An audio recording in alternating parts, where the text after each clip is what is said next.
So, what do women actually want in a home? Today, we're diving into a really fascinating white paper from property expert Lady Molly Michelle de Havilland.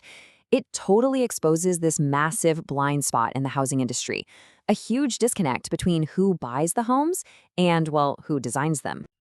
Let's just start with one single powerful number: 92%. According to the research, that's how much influence women have over home buying decisions. It's not just that they're a part of the market, they basically are the market. And that brings us to the central paradox here, right? If women are the ones driving the market, why is the entire property industry, we're talking everything from architecture firms to the boardrooms, still so overwhelmingly male? That disconnect is the whole issue. Now, the paper makes it clear this isn't about bad intentions. It's really a systemic failure of empathy. It's this fundamental mismatch between the houses being built and the day-to-day reality for the people buying them. So let's break down what that mismatch actually looks like, starting with the most critical need of all. You see, for women, pretty much any conversation about a space has to start with safety. But as the paper points out, what a developer thinks of as safety and what a woman experiences as safety, well, they can be worlds apart. True safety isn't just about having good locks and an alarm system. It's something much deeper. It's a psychological state. It's the freedom to walk home with your headphones in, or if that big sigh of relief you feel when the elevator doors finally close. It's the ability to just exist in a space without that constant low-level vigilance in the back of your mind. There's this quote in the paper from one of the author's clients that just, wow, it cuts right to the heart of it. She said, "I'm not buying a flat. I'm buying peace of mind between 10 p.m. and 6 a.m. See, this isn't just a transaction for square footage. It's an investment in feeling secure during your most vulnerable hours." But here's where the idea of home as a safe haven gets really complicated and honestly pretty tragic. A UN statistic cited in the paper is just staggering. 56% of all female homicides are committed by an intimate partner or a family member. Just think about that. It means for millions of women, the greatest threat isn't outside at all. It's inside the home. And that makes the actual design of that space even more critical. All right, let's shift gears a bit. Let's talk about design and how a home's layout can have this huge impact on what's known as the invisible load. So, the mental load. What is that?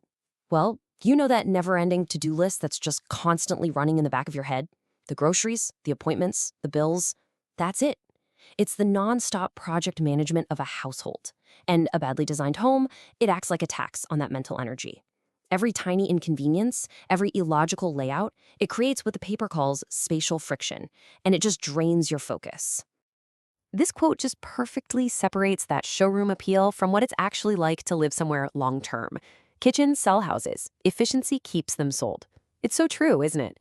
A beautiful kitchen might get you to sign on the dotted line, but if it doesn't function efficiently for the person actually using it day in and day out, that initial appeal turns into frustration real fast. And here are some of those classic design flaws that just add to that daily friction. I bet some of these are going to sound very familiar. You know, the trash can you can't open when the dishwasher's down, the mirror with no power outlet anywhere near it, poor lighting right where you need to see, absolutely nowhere to store the vacuum cleaner, or my personal favorite, high cupboards that are clearly designed for someone who's 6'2". These aren't just minor annoyances. They're daily reminders that the space wasn't designed for your real life. Okay, now let's get into the science of this, because this part is really interesting. It turns out that these preferences aren't just subjective. They're actually rooted in measurable biological differences in how men and women perceive the world around them. Seriously, these are not opinions, they're physiological facts. On average, women perceive more gradations of color, they have a more acute sense of hearing and smell, and yep, they feel comfortable at a warmer temperature. But despite all this, our built environment is almost always calibrated to a default male sensory experience. Take the thermostat gap. I mean, we've all seen this battle play out. That 3-degree difference in comfort, it's not just a running joke, it's a real physiological gap. And get this, most HVAC systems are still calibrated to a male metabolic model from the 1960s. That's why so many women are chronically cold indoors. So, what's the solution to all this? Well, the paper argues that the future of property development isn't about more gadgets or chasing the latest trends. It's about a really fundamental shift towards empathy and human-centered design. And let's be super clear here. This isn't about pinkwashing a building or creating special homes for women. It's about recognizing that when you design for women's actual lived experiences, their safety concerns, their cognitive load, their sensory reality, you ultimately create better, safer, and more valuable homes for everyone.